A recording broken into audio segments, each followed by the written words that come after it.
Mesdames, Messieurs, bonjour, bienvenue sur Alizé, ravi de vous retrouver pour votre édition de la mi-journée. Nous sommes le mardi 12 janvier et on va parler de météo puisque la Guadeloupe, je vous le rappelle, est en vigilance jaune depuis hier pour mer dangereuse à la côte. Conséquence, une forte houle de secteur nord avec des vagues atteignant 3 mètres en moyenne. C'était le cas ce matin à la Pointe des Châteaux, un beau spectacle malgré tout. Le reportage est signé Karine Gelman.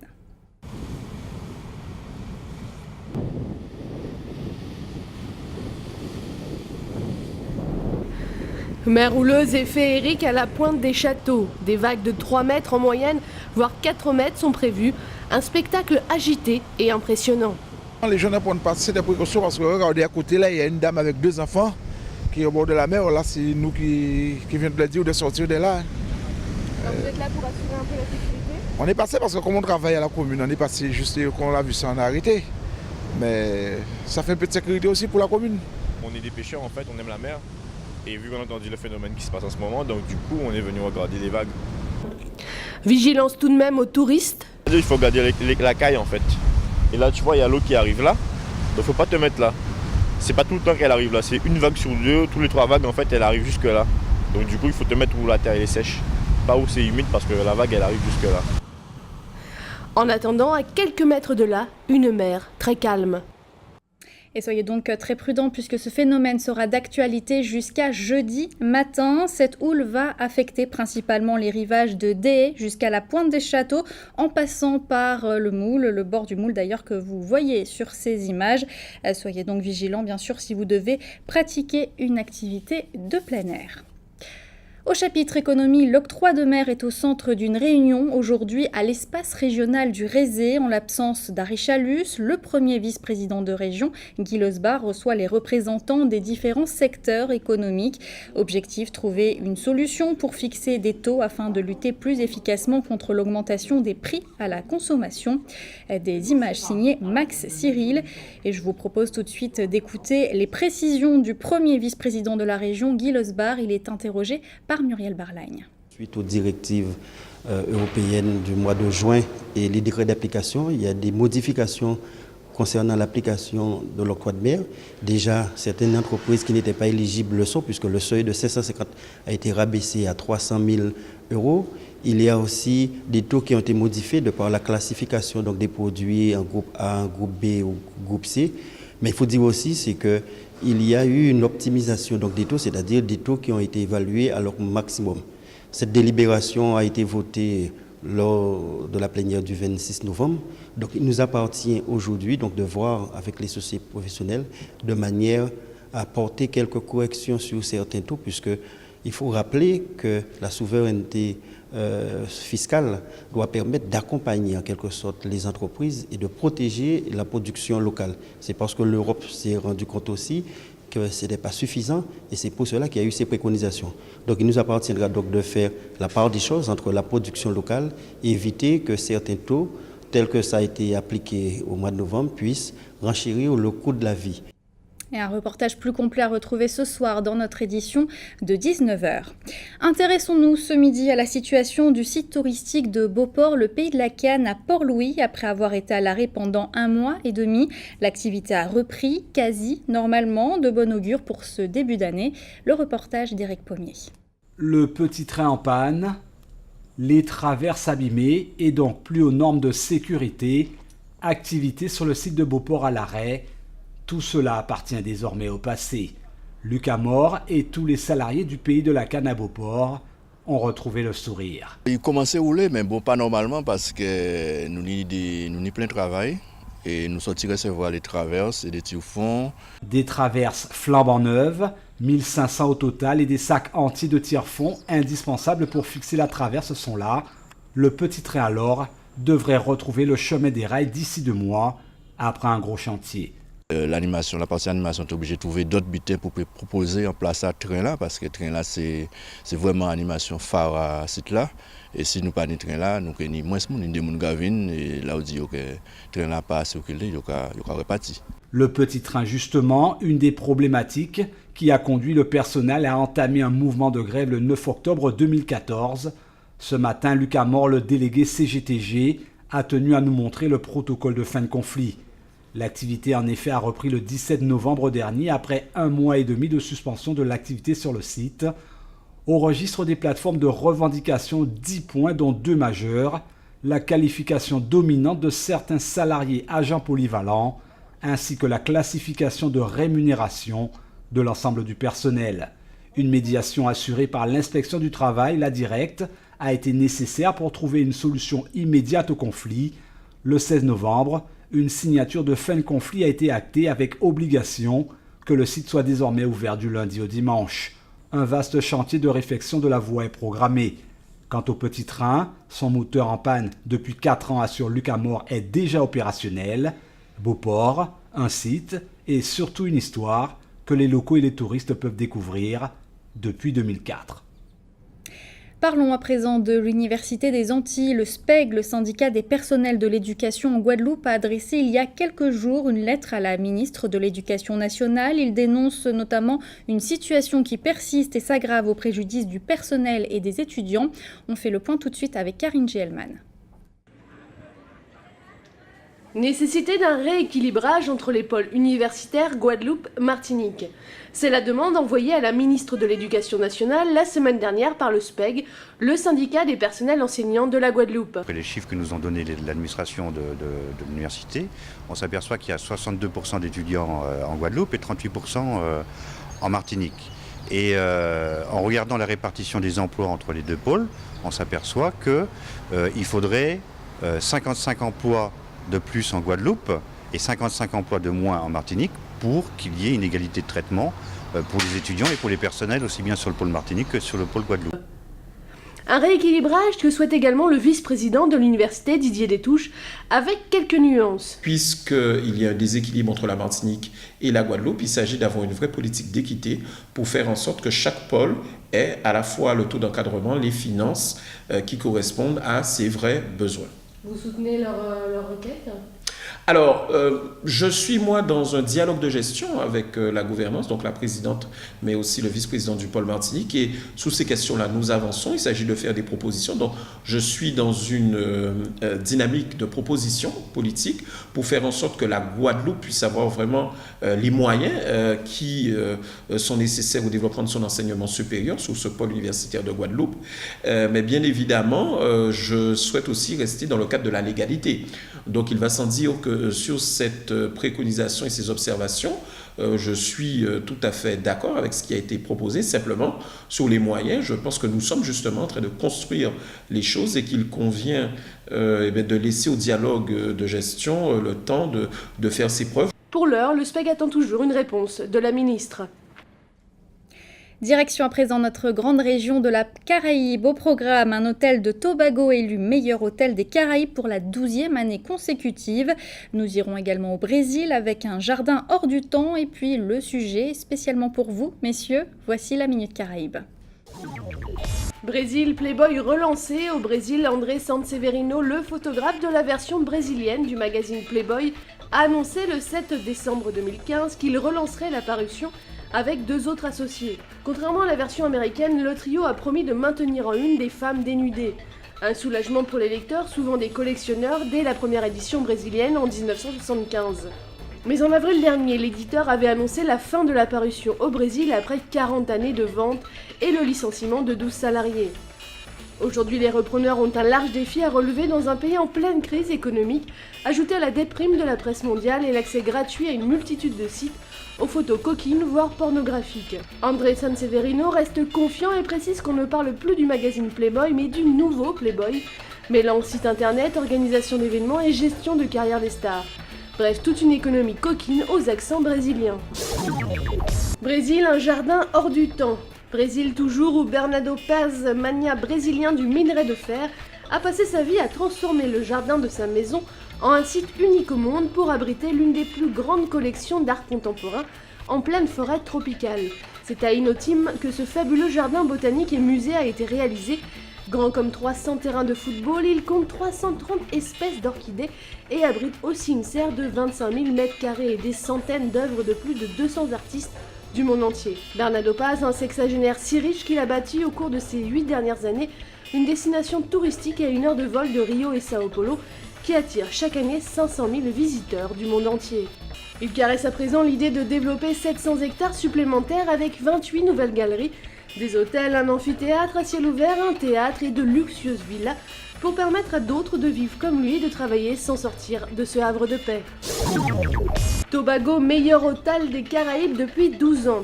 Pour la 12e année consécutive, le Cocorife Tobago a reçu le prix mondial du voyage pour le meilleur hôtel des Caraïbes.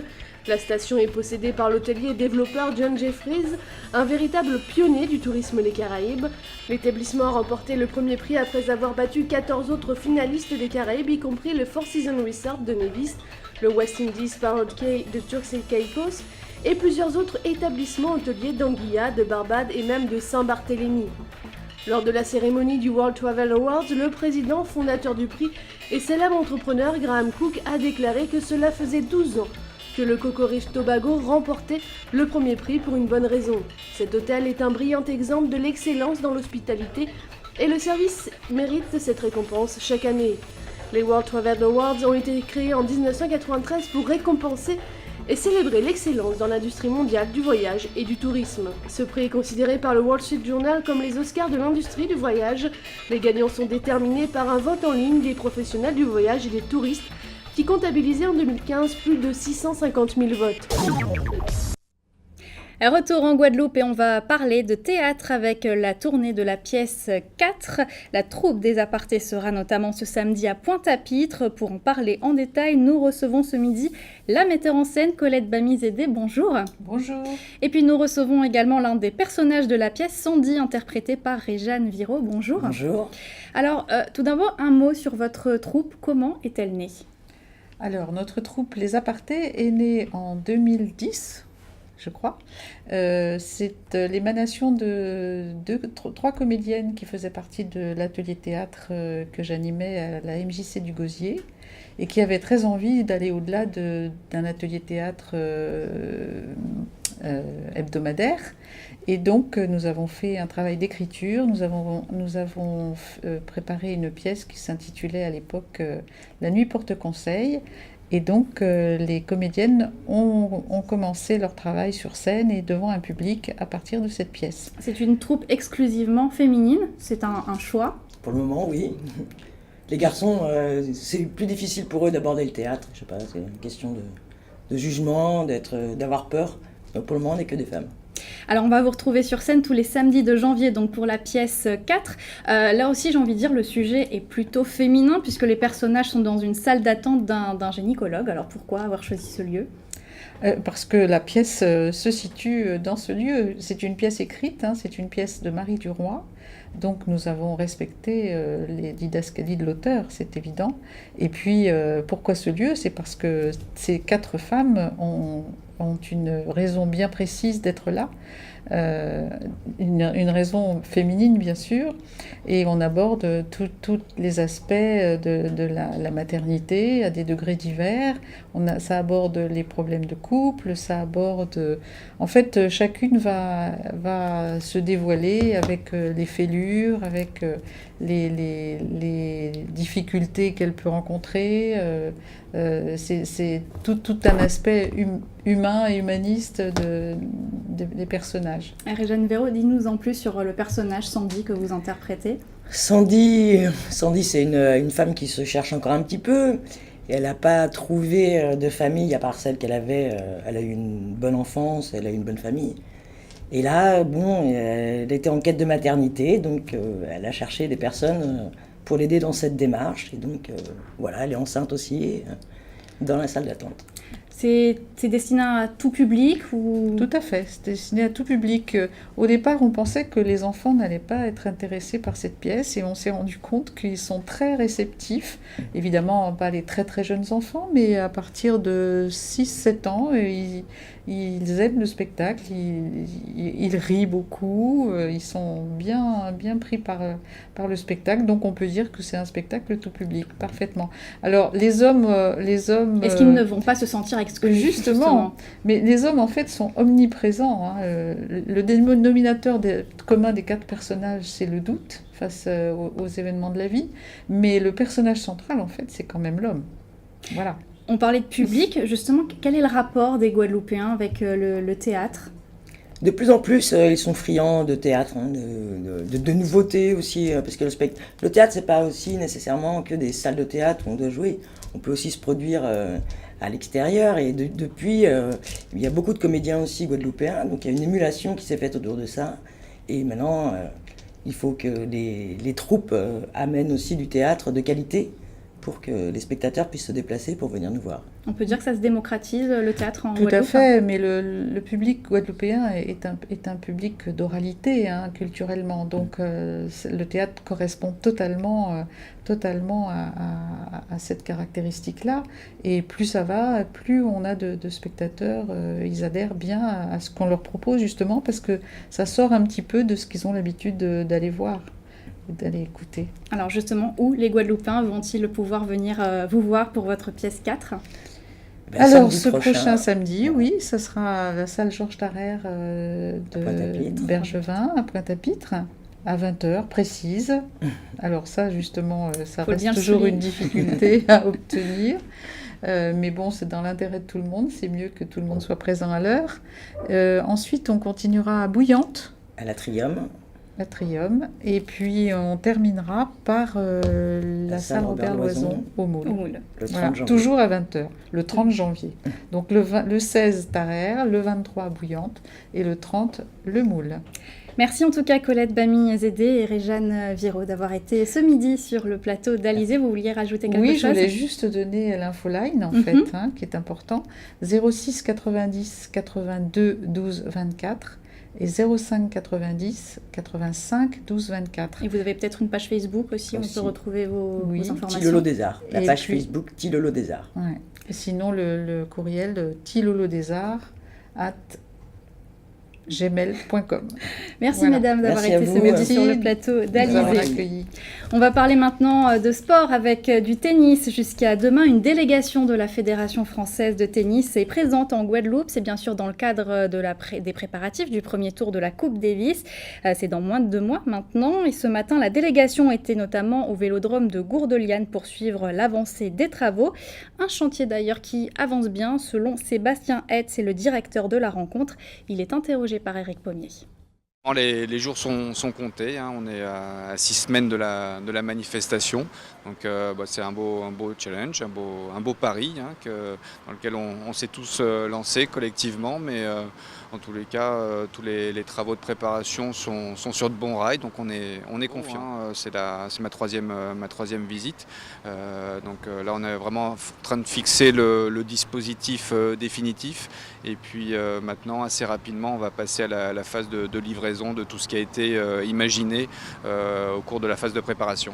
C'est un beau chantier avec encore une fois un délai très, très court.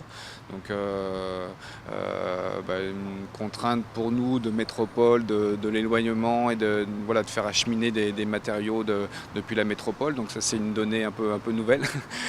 Donc on expérimente, mais c'est une belle expérience et en tous les cas on est encore une fois très, très confiant sur le résultat. On n'a pas le droit à l'erreur, non, il y a une forte attente de beaucoup de populations, mais tout particulièrement de l'équipe de France, hein. C'est vraiment le capitaine et les joueurs qui ont souhaité venir jouer cette rencontre ici en Guadeloupe pour se mettre dans les meilleures conditions possibles, les conditions de jeu. Donc c'est vraiment un point sur lequel on est particulièrement attentif et c'est peut-être le point le plus sensible de toute l'organisation. Après le tennis, le basket avec le Guadeloupéen Jim Bilbach qui disputera ce soir son premier match en tant qu'entraîneur en chef du CSP Limoges. Une consécration donc pour cet ancien pensionnaire du Banello. On fait le point sur vos coupures d'eau du jour. À Déé, l'ensemble de la commune connaît des perturbations depuis ce matin 8h en raison d'une intervention sur une unité de production. Retour à la normale prévu en début de soirée. Aux abîmes maintenant, des travaux sur le réseau sont effectués rue Générale de Lacroix-Bazin. Conséquence, la distribution de l'eau potable est interrompue jusqu'en fin d'après-midi. Et puis au Moule, plusieurs zones sont également privées d'eau en raison du lavage de réservoirs. Sont concernés les secteurs d'Allôme, Couronne-Conchou, Guénette, Langlais, L'autre bord, Montal, Morel, Porte d'Enfer, Résidence Madras, Salmon ou encore Vieux-Moulin. Tout devrait rentrer dans l'ordre également aujourd'hui en fin d'après-midi. Un mot sur vos conditions météo pour cet après-midi. Le soleil sera au rendez-vous en Guadeloupe, même s'il aura tendance à jouer à cache-cache comme vous le voyez sur cette carte avec les nuages. Quelques gouttes de pluie sont également attendues dans la région de Dé, mais rien de bien méchant. Les températures, elles, afficheront entre 25 et 29 degrés. C'était le journal de la rédaction. Merci de l'avoir suivi, édition que vous pouvez d'ailleurs revoir sur notre site, le www.alizé.com. Dans quelques instants, votre rendez-vous sportif quotidien Minute Sport, suivi d'une météo plus détaillée de notre région. Vous retrouverez ensuite le journal de TF1, suivi de Petits secrets entre voisins. Pour ma part, je vous donne rendez-vous ce soir à 19h pour toute l'actualité locale et régionale. En attendant, bon appétit et très bon après-midi sur Alizé.